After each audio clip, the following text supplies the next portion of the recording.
I'm going to show you how to pair and connect a pair of AirPods Max 2 directly to your iPhone via Bluetooth. First thing is go to your settings on your iPhone, and then you want to go to Bluetooth.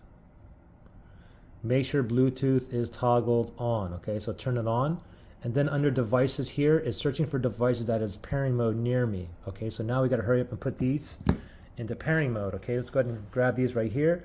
And you have a digital crown button here and the noise cancellation button here. Okay, now this pops up here, this connect. Just tap on connect to go and connect to it, okay? But if it this doesn't show up, just first put this into pairing mode. So what we want to do is just hold the noise cancellation button. Just press and hold, just keep holding until the white here blinks. I'm still holding, hold, wait. Now it's blinking white. Now it's indicating that it is in pairing mode, okay? So now it just found it right here.